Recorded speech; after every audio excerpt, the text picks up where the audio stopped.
नमस्कार साथियों। आज हम लोग प्राकृतिक संसाधन का प्रबंधन में जल संचयन के बारे में पढ़ेंगे। ठीक है, जल संचयन जो हम लोग का नेक्स्ट टॉपिक है वो क्या है? जल संचयन है। देखिए, जल संचयन जो है वो काफी ज्यादा इंपॉर्टेंट है। क्यों इंपॉर्टेंट है समझिएगा। अभी जो है हम लोगों की जनसंख्या जिस हिसाब से बढ़ रही है उस हिसाब से हम लोग क्या करते हैं कि औद्योगिकीकरण करते हैं, शहरीकरण करते हैं, नगरीयकरण करते हैं, खेती भी कर, हर प्रकार के उद्योग धंधे में हम लोग लगे पड़े हैं। इसमें क्या होता क्या है कि हर प्रकार के उद्योग धंधे में ये जो किसी भी प्रकार के जो उद्योग धंधे होते हैं उसकी जो मूल आधार होता है वो पानी ही होता है, यानी कि जल होता है। तो जितनी ज्यादा जनसंख्या बढ़ रही है उतना ज्यादा हम लोग क्या कर रहे हैं, उद्योग धंधे लगा रहे हैं। और उद्योग धंधे लगा रहे हैं, खेती कर रहे हैं, तो उसमें पानी की ज्यादा आवश्यकता है, जल की ज्यादा आवश्यकता है। इसलिए जल जो है अत्यधिक मात्रा में खपत हो रहा है ना। और इस हिसाब से खत्म हो रहा है पानी, जिस हिसाब से हम लोग उसको संचयन नहीं कर पा रहे, या फिर यूं कहे कि उसकी आपूर्ति नहीं कर पा रहे हैं, है ना, जिस हिसाब से खत्म हो रहा है। तो इसके लिए करना क्या है, इसके लिए हम लोग को जल का संचयन करना है। अच्छा, बेसिकली हम लोग जो जल है वो जो इस्तेमाल करते हैं वो मृदुल जल का ही इस्तेमाल करते हैं, यानी कि सतही जल का इस्तेमाल करते हैं। जो सतह के नीचे पाया जाता है जल, उस जल का इस्तेमाल, भौमजल का इस्तेमाल हर चीज में, औद्योगिकीकरण में भी होता है। शहरीकरण अगर कर रहे हैं तो शहर में जो जल की आपूर्ति है वो भी वही पानी को किया जाता है। खेती में भी उसी पानी का सिंचाई के लिए इस्तेमाल किया जाता है। और एवरीथिंग मतलब जो आपका पेड़ पौधे वो भी उसी पानी का यूज करते हैं। तो हर प्रकार के पानी का जो है इस्तेमाल हो रहा है। और इतना ज्यादा इस्तेमाल हो रहा है कि जो जमीन का जो भौमजल है, यानी कि भूमि के अंदर जो जल है, उस जल को हम तेजी से निकाल रहे हैं। जितने तेजी से निकाल रहे हैं उतने तेजी से उस पानी का हम लोग भरी पूर्ण नहीं कर पा रहे हैं, यानी कि परिपूर्ण नहीं कर पा रहे हैं। इससे कारण क्या हो रहा है कि जो भूमिगत जल का जो स्तर है वो धीरे धीरे कम होते जा रहा है ना। भूमिगत का जो जल स्तर है वो क्या होते जा रहा है, कम होते जा रहा है। और आने वाले टाइम में ऐसा होगा कि अगर भारी परिपूर्ण ना किया जाए भौम जल का, तो वो पूरी तरह से खत्म हो जाएगा जल, है ना। मतलब खत्म हो जाएगा और हमारे सामने जल आपूर्ति की सबसे बड़ी समस्या खड़ी हो जाएगी। आज के डेट में भी हो जाती है, गर्मी के मौसम में खासतौर से आप देखते होंगे कि कई सारे शहर ऐसे हैं, जैसे बड़े बड़े शहरों का नाम मैं बता दूं, दिल्ली हो गया आपका, मुंबई हो गया, पटना हो गया, कलकत्ता हो गया। ये सब जो शहर है ना, जो बड़े बड़े शहर हैं, उन शहरों में आज के डेट में भी पानी की बहुत ज्यादा कमी हो जाती है, खासतौर से गर्मी के दिनों में। क्यों? क्योंकि जो भूमिगत जल का स्तर है वो धीरे धीरे लेवल उसका डाउन होते जा रहा है, नीचे गिरते जा रहा है ना। तो वहां पे पानी भी नहीं मिल पाता है। तो इसलिए करना क्या है हमें कि जो भूमिगत जल है उसका परिपूर्ण करना है। परिपूर्ण तो जिस प्रकार से हम लोग यूज करते जा रहे हैं उस प्रकार से भरीपूर्ण नहीं हो पा रहा है। तो भरीपूर्ण करने के लिए हमें करना क्या है, तो हम लोग को सबसे ज्यादा जो जरूरी है वो है जो हम लोग का वर्षा जल है, ठीक है ना। तो वर्षा जल का संचयन करना, ठीक है, किसका? वर्षा जल का संचयन। देखिए, बेसिकली हम लोग के यहाँ जब बरसात होती है तो हम लोग क्या करते हैं कि जो बरसात का पानी, जो वर्षा का जल होता है, उसको इकट्ठा नहीं कर पाते हैं, ठीक है। उसको यूं ही छोड़ देते हैं तो वो किसी नदी नाले में बह जाता है, नदी नाले के द्वारा बहते बहते वो फिर समुद्र तक चला जाता है, ठीक है। या फिर वो मिस यूज में ही हो जाता है, हम लोग उसका संचय नहीं कर पाते। अगर हमें आने वाले टाइम में जल की आपूर्ति करनी है तो उसके लिए सबसे जो बेहद जरूरी चीज है या खास बात यह है कि हमें इस बरसात के जल को स्टोर करके, संचित करके रखना होगा, ताकि आने वाले टाइम में हम लोग वर्षा के जल का उपयोग कर सके, ठीक है। तो इसके लिए क्या करना है, वर्षा जल का व्यवस्था करना है, संचयन व्यवस्था ना, वर्षा जल का संचयन व्यवस्था करनी है। अब कैसे करना है वर्षा जल को हम लोग को संचित, ठीक है। तो उसके लिए देखिए, जल संचयन के लिए बड़े बड़े बांधों का निर्माण किया जाता है। ये हमारी पुरानी पद्धति रही है कि बड़े बड़े बांध बना करके, जो नदी तालाब होते थे, बावड़ी बना लेते थे या बड़े बांध बना लेते थे। पुरानी पद्धतियों के हिसाब से, प्राचीन पद्धतियों के हिसाब से बांध बनाकर पानी को रोका जाता था, यानी कि इकट्ठा किया जाता था, एक जगह पे स्टोर किया जाता था, ठीक है ना। प्राचीन में प्राचीन टाइम में ही होता क्या था कि इसके अलावा छोटे छोटे जो बांध है वो बनाई जाती थी या फिर खाई बनाई जाती थी, ठीक है ना। बालू और संगमरमर के जलाशय बनाए जाते थे, बावड़ी बनाई जाती थी, कुआं बनाया जाता था, या छत पर जल के संचयन के लिए टंकी हो गया या और भी कोई साधन किया जाता था। इसके अलावा अगर कहीं जल का छत के ऊपर संचित ना हो सके तो उसके लिए हम लोग क्या करते थे कि अपने जमीन के नीचे ही, ठीक है ना, ये आज के डेट में भी हम लोग कर सकते हैं कि जमीन के नीचे जहां पे हम लोग मकान बनाते हैं उसके बेस में अंडरग्राउंड जलाशय बना दिया जाए, है ना, बेस के नीचे, और छत से जो पाइप के सहारे उसको कनेक्ट कर दिया जाए ताकि जब बरसात हो तो जो छत का पानी हो ना उसमें जाकर के इकट्ठा हो जाए। इस प्रकार से हम लोग बरसात के जल का संचयन कर सकते हैं, ठीक है। इस प्रकार से क्या कर सकते हैं हम लोग, बरसात के जल को संचित कर सकते हैं भूमि। उसके अलावा क्या है कि मकान होता क्या है कि मकान के जो जल को है वो हम लोग खुले स्थान पर, अगर गांव देहात में तो काफी ज्यादा खुले खुले स्थान होते हैं, तो खुले स्थान पर गड्ढा बना करके बड़े बड़े जल का तालाब बना करके, मतलब जल संचयन का व्यवस्था करके तालाब बना करके उसमें पानी को जमा कर सकते हैं। तो इस पानी का इस्तेमाल हम लोग पीने के लिए नहीं कर सकते, लेकिन पीने के अलावा कपड़ा धोने के लिए, सिंचाई के लिए, बर्तन धोने के लिए या अन्य और भी जो काम हो सकते हैं उस काम में बरसात के जो संचित पानी होगा उसका हम लोग इस्तेमाल कर सकते हैं, है ना। इसके अलावा क्या है कि जो भूमिगत जल है ना, उसके स्तर को भी क्या करना है, ऊपर उठाना है। होता क्या है कि जो भूमिगत जल है उसका स्तर भी गिरते जा रहा है, तो भूमिगत जल के स्तर को बनाए रखने के लिए हम लोग बरसात के जल को यानी वर्षा जल को दो तरीके से जमीन के नीचे यानी कि भूमिगत कर सकते हैं। पहला तो होता है बोरवेल करके। बोरवेल क्या है, तो बोरवेल जमीन को खोदकर उसमें एक पाइप डाल दिया जाता है जमीन के नीचे, जहां पे जल भंडारित हो सके उस जगह तक पाइप डाल दिया जाता है। और होता क्या कि जब बरसात होती है तो पाइप के सहारे वो जो पानी है ना उस जगह पे जाके इकट्ठा होता है, जो फिर उसके नीचे धीरे धीरे रिस करके जिस जगह पे वाटर पूरी तरह से साफ हो जाए, प्यूरिफाइड हो जाए, उस जगह तक चली जाती है ना, छन करके। तो पहला व्यवस्था ये हो गया।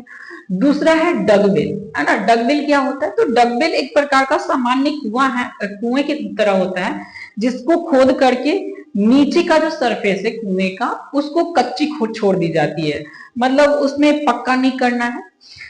इससे क्या होगा कि जब बरसात की पानी उसमें जाके जमा होगी तो वो रिस करके धीरे धीरे जमीन के नीचे यानी कि भूमिगत होती जाएगी इस प्रकार से। और जहां तहां जो पक्की दीवारें बनाते हैं उसमें भी छोटे छोटे होल्स यानी कि छिद्र छोड़ दिए जाते हैं ताकि उससे भी पानी रिस कर जमीन के नीचे जा सके। इस प्रकार से हम लोग क्या कर सकते हैं, भूमिगत जल का स्तर एक प्रकार से मेंटेन कर सकते हैं, है ना। भूमिगत जल जो होता है उनके अनेक लाभ भी हैं। दूसरा, पहला कि ये तो वाष्पित नहीं होता। ये क्या होता है, वाष्पित नहीं। देखिए जमीन के नीचे है, वहां पे तापमान ज्यादा नहीं पड़ेगा, वो नीचे से भाप भी अगर बनेगा तो ऊपर आ नहीं पाएगा क्योंकि वो पूरी तरह से ऊपर से क्या है, कवर्ड है, तो वो नीचे का नीचे ही रह जाता है। तो पहला तो कि वो वाष्पित नहीं हो पाएगा। दूसरा, यह फैलकर कुओं को परिपूर्ण करता है, मतलब भूमिगत जल जो है वो आपस वो फैलते रहता है और फैल करके अगर कहीं कुआं खोदेंगे, आप देखे होंगे अगर कहीं पे आपने कुआं देखा होगा तो कुएं में खुद से जल आते रहता है ना। हम लोग जैसे जिस प्रकार से मोटर से पानी आज के डेट में निकाल रहे हैं उस प्रकार से पहले बावड़ी कुआं हुआ करता था जिसमें कि पानी किसी मोटर के सहारे नहीं आता था, वो डायरेक्ट खुद से रिस करके उसमें पानी आकर के जमा हो जाता था। तो कुएं में नमी बनाए रखता है, कुएं में आकर के भर जाता है। दूसरा कि अगर जल जमीन के नीचे है तो वो जमीन के नीचे से जमीन को नमी बना करके रखता है, जिससे क्या होता है कि खेतों में नमी बना रहता है, ठीक है ना। और इसमें जो भूमिगत जल है इसमें मच्छर भी नहीं पनप पाते, मच्छर का पैदावार यहाँ नहीं हो पाता। और इस जल का उपयोग मनुष्यों तथा जानवरों के द्वारा दूषित भी नहीं हो सकता, मतलब ये जो अंडरग्राउंड वाटर है वो तो या तो मनुष्य या फिर जानवर उसे दूषित भी नहीं कर सकते, क्योंकि वो अंडरग्राउंड वाटर है ना, जमीन के नीचे का पानी है। तो इस प्रकार से हम लोग ये भूमिगत जल का हमारा लाभ भी है कि भूमिगत जल अगर रखते हैं तो इतने सारे लाभ हो सकते हैं, है ना। छोटे स्तर पर जल प्रबंधन के अनेक उपाय भी हैं, बहुत सारे उपाय जो है ना छोटे स्तर पे भी हम लोग अपने स्तर पे घर में भी कर सकते हैं। जैसे कि बांध के जल को रोक करके तटबंध लगा देना, है ना, तटबंध बनाना। बरसात के जल को बहने से रोकने के लिए नालों पर चेक डैम बना देना। चेक डैम बन जाने से क्या होता है कि पानी उसमें जाके जमा हो जाएगा चेक डैम में, और नाला के सारे सीधे नहीं बह पाएगा, है ना। सिंचाई युक्त भूमि के लिए सरकार द्वारा ट्यूबवेल लगाना, ये भी हम लोग के यहाँ बहुत होता है। कई जगहों पे आपने ट्यूबवेल देखा होगा जो खासतौर से सिंचाई के लिए लगाया जाता है। इससे क्या होता है कि ट्यूबवेल जब लगता है तो उसके सहारे ट्यूबवेल से पाइप निकल करके उस ट्यूबवेल के आसपास के बहुत सारे खेतों में पाइप गया हुआ रहता है, वहां पे पानी एक ट्यूबवेल से जा सकता है। ऐसे अभी के डेट में क्या कर रहे हैं कि जहां तहां बोरिंग करा दे रहे हैं ना, बोरवेल करा दे रहे हैं, जैसे कि मोटर से हर जगह पे पानी निकाल रहे हैं। इससे क्या होता है कि पानी ज्यादा वेस्ट होता है, यानी कि बर्बाद होता है। अगर ट्यूबवेल रहेगा तो एक जगह चलेगा, उससे पानी पूरे जगह पे फैलेगा, सभी खेतों को सिंचाई एक बार में हो जाएगी, तो एनर्जी भी बचेगा और पानी की बर्बादी भी रुकेगी। ये हो गया। इसके अलावा जिस क्षेत्र में जल की उपलब्धता कम होती है उस जगह पर इस बात पे जोर दिया जाता है कि वहां कम जल का उपयोग किया जाए और अधिकतम सिंचाई के लिए ड्रिप या इरिगेशन या फिर बूंद बूंद का जो इरिगेशन होता है, सिंचाई होता है, उसका व्यवस्था किया जाता है या इस्तेमाल किया जाता है। इसका सीधा सीधा एग्जांपल आप हरियाणा, पंजाब या फिर पश्चिमी उत्तर प्रदेश को रख सकते हैं। देखिए हरियाणा, पंजाब और पश्चिमी उत्तर प्रदेश में या फिर राजस्थान में भी रख सकते हैं, लेकिन राजस्थान में कम होता है, ठीक है ना। यहाँ पे क्या है कि पानी की बहुत कमी होती है, सिंचाई के लिए ज्यादा पानी नहीं मिल पाता। तो यहाँ के किसान लोग करते क्या है ना कि अपने खेतों में बूंद बूंद सिंचाई या ड्रिप सिंचाई की व्यवस्था करते हैं। ड्रिप सिंचाई क्या होता है? तो ड्रिप सिंचाई एक प्रकार का सिंचाई की व्यवस्था है जो खेतों में किया जाता है कि इस प्रकार से पाइप खड़े कर दिए जाते हैं जिसमें छिड़कने वाला, है ना, होता है। इससे पानी निकलता है और वो पूरे खेतों में चारों ओर घूम घूम करके फैला देता है पानी को। इससे क्या होता है कि पानी भी कम खर्च होता है और पूरा खेत पट भी जाता है, मतलब सिंचाई भी हो जाती है। दूसरा जो है वो बूंद बूंद सिंचाई। तो बूंद बूंद सिंचाई में होता क्या है कि जो फसल है, खासतौर से जो कतारबद्ध फसलें लगाई जाती है, एक कतार में लगाई जाती है, उन फसलों के लिए बूंद बूंद सिंचाई बहुत ज्यादा इंपॉर्टेंस होता है। इसमें होता क्या है बूंद बूंद सिंचाई में कि पाइप को जड़ों के बीच में बिछा दिया जाता है और जिस जगह पे पौधे लगे हैं उसके पास में छोटा सा होल यानी कि छिद्र कर दिया जाता है। जब पानी उस पाइप से पास करता है तो बूंद बूंद करके उस जड़ के पास डायरेक्ट उस पौधे के जड़ के पास में गिरता है, जिससे उन्हें सिंचाई हो जाती है और पानी भी बर्बाद यानी कि जल का वेस्टेज नहीं हो पाता। तो दूसरा जो है आपका बूंद बूंद सिंचाई इस प्रकार से की जाती है। इससे होता क्या है कि पानी कम बर्बाद हुआ, खेत ज्यादा से ज्यादा सिंचाई होता है। और ये खासतौर से उन जगहों पे किया जाता है या उन क्षेत्रों में किया जाता है जहाँ पे पानी की कमी है या बरसात कम होती है ना। अब है कि ऊर्जा का परंपरागत स्रोत के बारे में, है ना। ऊर्जा के परंपरागत स्रोत कौन कौन से हैं? तो देखिए परंपरागत स्रोत का मतलब क्या है कि वैसा ऊर्जा का स्रोत जो कि हम भी इस्तेमाल कर रहे हैं और हमारे पूर्वज भी इस्तेमाल कर रहे हैं, है ना। ऊर्जा के परंपरागत स्रोत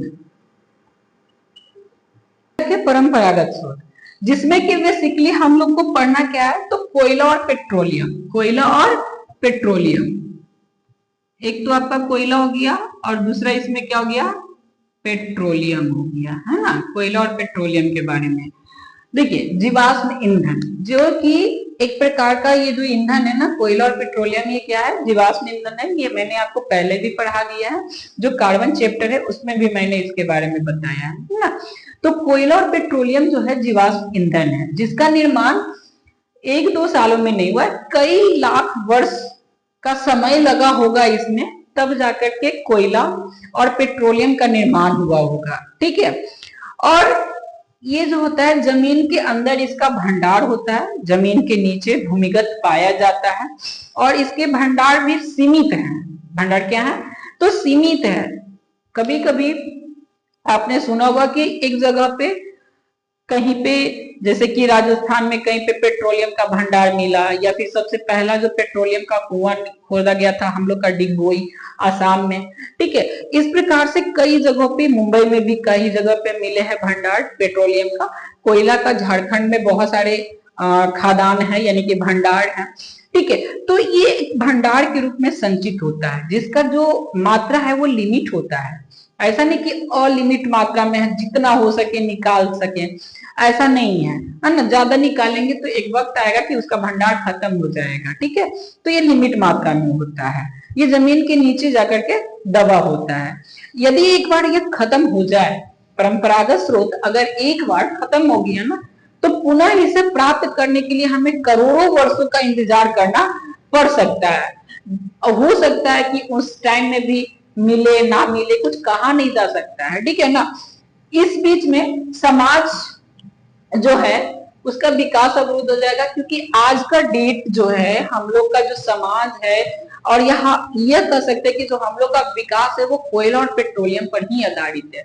जितने भी विकास कार्य हो रहे हैं, भारत सरकार खुद भी इस बात को मानती है कि हम लोग का जो विकास हो रहा है वो कोयला और पेट्रोलियम की वजह से, क्योंकि हम लोग ईंधन के रूप में कोयला और पेट्रोलियम का ही इस्तेमाल कर पा रहे हैं, है ना। जैसे बिजली बनानी हो तो बिजली बनाने के लिए कोयला को जला करके बना रहे हैं, आपको फैक्ट्री चलानी हो उसमें भी कोयला का इस्तेमाल हो रहा है, हम लोग जो वाहने चलाते हैं उसमें पेट्रोलियम का इस्तेमाल हो रहा है। तो हमारे जो प्रगति का राज है वो बेसिकली क्या है? तो जीवाश्म ईंधन है। अगर ये जीवाश्म ईंधन खत्म हो गए तो हमारा विकास भी क्या हो जाएगा? अवरुद्ध हो जाएगा, रुक जाएगा एक प्रकार से, है ना। तो इसके लिए क्या है कि कुछ वैकल्पिक स्रोत भी होना चाहिए, है ना। क्या होना चाहिए? वैकल्पिक स्रोत होना चाहिए। अच्छा, कोयला और पेट्रोलियम का इस्तेमाल करने से हमें हानि भी है। हानि क्या है कि देखिए, कोयला और पेट्रोलियम जब जलता है, ठीक है, तो इससे कार्बन के अलावा हाइड्रोजन, नाइट्रोजन और सल्फर, इन सब के ऑक्साइड निकलते हैं, जो कि हम लोगों के लिए प्रदूषण का कारक है ना। बेसिकली जो प्रदूषण होते हैं ना, वो कार्बन डाइऑक्साइड, नाइट्रोजन के ऑक्साइड, सल्फर के ऑक्साइड, इन्हीं सब से जो होता है प्रदूषण ज्यादा ही फैलता है। इसके अलावा कार्बन डाइऑक्साइड जो होता है एक प्रकार का हरित गृह जो गैस है वो होता है। इससे होता क्या है कि वैश्विक उष्मीकरण, CO2 जो होता है ना, इस CO2 बेसिकली ये गर्म गैस है। कौन सा गैस है? गर्म गैस है, जिसकी वजह से ग्लोबल वार्मिंग, कौन सा? ग्लोबल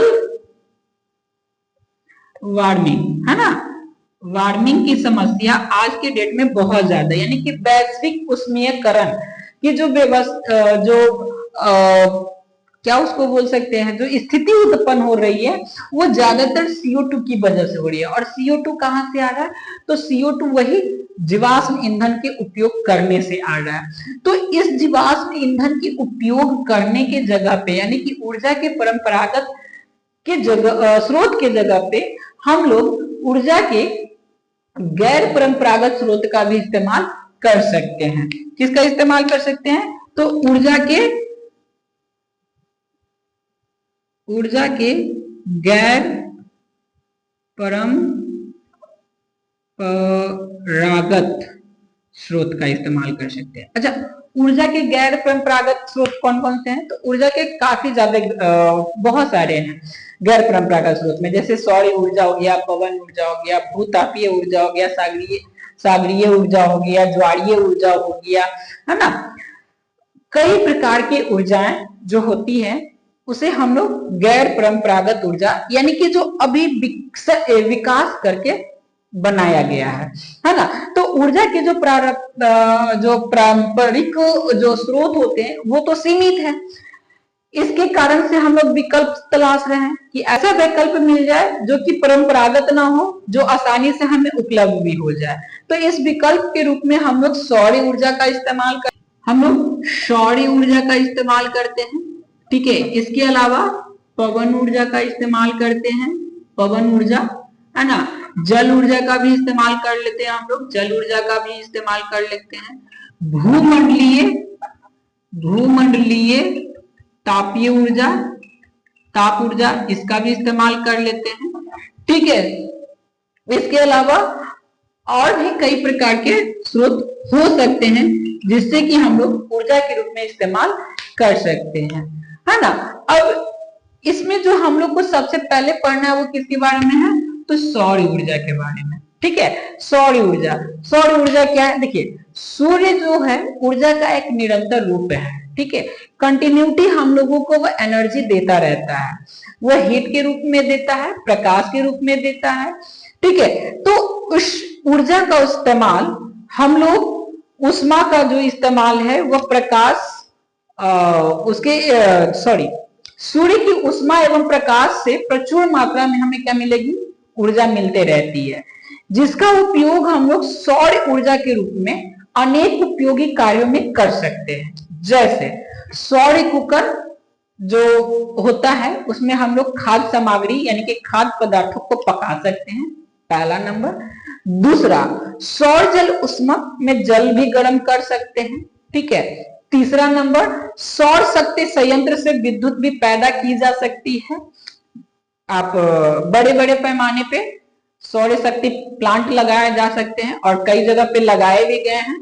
ठीक है ना, राजस्थान हो गया, तमिलनाडु हो गया, या कई ऐसे जगह है जहां पे सौर शक्ति संयंत्र लगाए गए हैं जिससे कि बिजली का उत्पादन किया जाता है। इसके अलावा हम लोग कर क्या सकते हैं कि जो सोलर सेल होता है ना, अपने घर के लिए स्ट्रीट लाइट में आप देखे होंगे कि स्ट्रीट लाइट के ऊपर एक छतरी जैसा एक प्लेट लगाया जाता है, सोलर प्लेट होता है वो। तो सोलर सेल की मदद से सौर ऊर्जा को हम लोग विद्युत ऊर्जा में परिवर्तित कर सकते हैं। आप अगर देखे होंगे तो देखे होंगे कि ऊपर एक प्लेट लगा होता है, उससे एक बल्ब कनेक्टेड होता है, एक छोटा सा सेल होता है जो कि चार्ज होता है, दिन में चार्ज होता है और रात में वो लाइट देता है ना, लाइट जल जाता है। ठीक है, तो सोलर सेल का इस्तेमाल करके हम लोग सौर ऊर्जा का रूपांतरण विद्युत ऊर्जा में कर सकते हैं। ये हो गया इसका। इसके अलावा कृत्रिम उपग्रहों को विद्युत जो शक्ति होता है प्रदान किया जाता है वो इन्हीं सोलर सेल से ही किया जाता है, सोलर पैनल से ही किया जाता है, क्योंकि ब्रह्मांड में तो हम लोग उसे बिजली दे नहीं सकते। अच्छा, उसमें अगर सोचे कि रिएक्टर आर्क बना करके रखा जाए तो वो आर्क भी नहीं बना सकते, क्योंकि छोटी जगह पे आर्क बनाना संभव है नहीं, इतने भी बड़े तो हम लोग के सेटेलाइट होते नहीं है। तो आखिर कभी कभी मन में ये डाउट होता है सर, ये इतने सारे सेटेलाइट हम लोग छोड़ते हैं, हर प्रकार के जो सेटेलाइट छोड़ते हैं, इन सेटेलाइट को एनर्जी कहाँ से मिलती होगी, है ना। बेसिकली सच सवाल है कि सर इतने सारे जो हम लोग सेटेलाइट छोड़ रहे हैं तो उसमें वो काम कैसे करता है, वो हमें इमेजेस भेजता है ना, वो मौसम के बारे में बताता है, अगर नेविगेशन सिस्टम है तो हमारा जो जीपीएस है उस पे काम कर रहा है। सर तो ये काम कैसे करता है ना, बेसिकली सब सवाल हो सकता है। तो देखिए बेसिकली वो काम जो करता है उसके जो आपने देखा होगा कि जो सैटेलाइट होता है ना, आसमान में जाकर के यानी कि अंतरिक्ष में जाकर के इस प्रकार से फैल जाता है। जब फैलता है तो उनके जो पंख जैसे जो डायने निकलते हैं, उस डायनों के ऊपर में ना सोलर पैनल लगा होता है। क्या होता है, सोलर पैनल लगा होता है, जो बेसिकली जिस प्रकार से सूरज का जो प्रकाश आता है, विकिरण आता है, उस डायरेक्शन में होता है। इससे होता क्या है कि वो सोलर का जो विकिरण है, सूर्य का जो विकिरण है उसको एब्जॉर्ब करता है, और एब्जॉर्ब कर करके देखिए हम लोग के यहाँ दिन और रात होता है, पृथ्वी पे क्या होता है, दिन और रात होता है, बट अंतरिक्ष में कंटिन्यू, है ना, बिना रुके सूर्य का प्रकाश मिलता रहता है।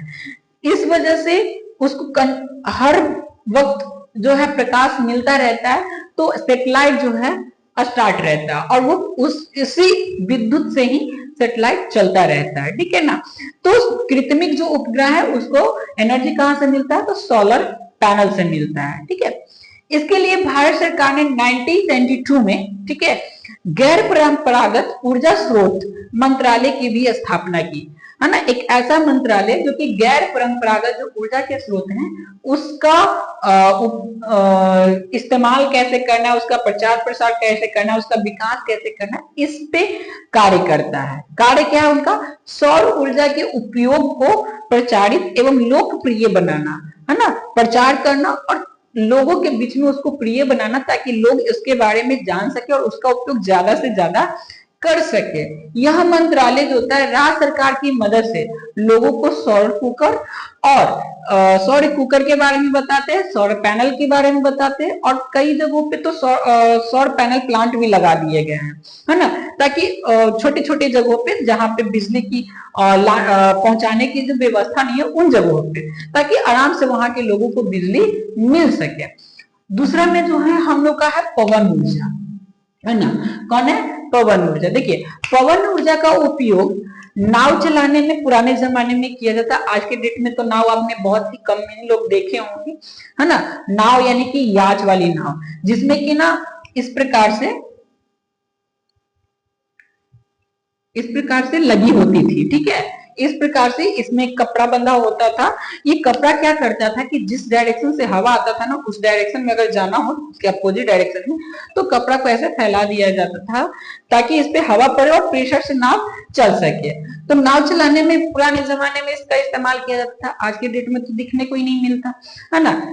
इसका उपयोग कई प्रकार के औद्योगिक कार्यों के लिए भी किया जाता है। जैसे आपने सुना होगा पवन चक्की का, है ना। पवन चक्की में अनाज पीसने के लिए ऊपर में पवन से चलने वाला बड़ा सा चक्री लगा होता है, उससे मिल जुड़ा होता है, मशीन जुड़ा होता है। जब वो पवन से चलता है तो नीचे मशीन चलता है जिससे कि अनाज आसानी से पीसी जा सके। तो अनाज पीसने के लिए पवन चक्की का उपयोग किया जाता था। उसके अलावा जल पंप को चलाने के लिए भी पवन चक्की का इस्तेमाल पहले के जमाने में किया जाता था। विद्युत उत्पन्न करने के लिए आज के डेट में हम लोग बड़े बड़े पवन चक्कियां लगाते हैं, है ना। पवन से बिजली पैदा करने के लिए यानी कि पवन ऊर्जा का इस्तेमाल करने के लिए हम लोग बड़े बड़े खुले स्थानों पे बड़े बड़े पंखे जैसे, है ना, आपने देखा होगा लगाया हुआ रहता है। वो जब चलता है तो उससे डायनेमो कनेक्टेड होता है, वो डायनेमो उसके घूमने से घूमता है जिससे कि बिजली पैदा होता है, ठीक है। इसके लिए तमिलनाडु में बड़े बड़े पैमाने पे, है ना, काफी बड़े पैमाने पे तमिलनाडु में पवन संयंत्र लगे हैं जो कि आज के डेट में 850 मेगावाट बिजली पैदा कर सकते हैं, है ना। अभी जो भारत है अपना, वो भारत पवन ऊर्जा का विश्व का तीसरा सबसे बड़ा उत्पादक है, ठीक है ना। पहले नंबर पे कोई दूसरा डेनमार्क आता है, ठीक है। पहले नंबर पे डेनमार्क ऐसा है जो कि पवन ऊर्जा का सबसे ज्यादा इस्तेमाल करता है। और भारत कितने नंबर पे है? तो तीसरे नंबर पे आता है पवन ऊर्जा का इस्तेमाल करने में। नेक्स्ट जो है अपना वो है बायोगैस, ठीक है। क्या है? बायोगैस के बारे में हम लोग को समझना है।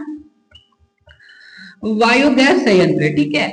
बायोगैस संयंत्र होता क्या है, ये बनाया कैसे जाते हैं? तो देखिए खासतौर से बायोगैस संयंत्र जो होता है ना गांव शहर से मुख्य धारा से दूर है ना उन जगहों पे लगाया जाता है जहां पे कि पशुपालन अत्यधिक मात्रा में किया जाता है। उन जगहों पे बायोगैस संयंत्र जो है वो लगा सकते हैं। इसके लिए होता क्या है कि बायोगैस संयंत्र जो होता है वनस्पतियों पशुओं के जो मलमूत्र हैं और अन्य जो व्यर्थ पदार्थ हैं, घरेलू जो कूड़े कचरे हैं, इन सभी से पैदा की जाती है। एक प्रकार का गैस बनाया जाता है जिसे हम लोग बायोगैस कहते हैं, ठीक है ना। यह एक गैसीय मिश्रण है जिसमें कि कई प्रकार के गैस होते हैं। बेसिकली इसमें जो होता है बायोगैस में मीथेन की मुख्यता होती है। तो इसमें methane, carbon dioxide gas, hydrogen sulphide और इसके अलावा उसमें वाटर के मॉलिक्यूल्स यानी कि जलवाष्प भी पाए जाते हैं। मीथेन जो होता है वो ज्वलनशील गैस होता है। यही कारण है कि हम लोग करते क्या है कि जो बायोगैस यंत्र लगाते हैं उससे हम लोग रोशनी करने के लिए या फिर खाना पकाने के लिए बायोगैस का इस्तेमाल किया जाता है। बेसिकली गांवों में इसका इस्तेमाल किया जाता है। क्यों? क्योंकि गांव में जो होता है पशुपालन अत्यधिक मात्रा में होता है जिससे कि मल मूत्र पशुओं के ज्यादा निकलते हैं। तो उसके लिए हम लोग गांव में बायोगैस संयंत्र जो होता है काफी लोकप्रिय माना जाता है और लगाया भी जाता है, ठीक है ना। इससे हम लोग क्या करते हैं कि गोबर डाल के बायोगैस संयंत्र बनाते हैं और जब गैस बन जाता है, गैस यूज हो जाता है, उसके बाद जो अपशिष्ट बचते हैं, वो जो अपशिष्ट होता है ना, वो एक प्रकार के खाद का काम करता है, जिसे निकाल करके खेतों में छीड़ दिया जाए तो उर्वरक का भी काम करता है। ठीक है ना, तो आज के लिए इतना ही। Thank you.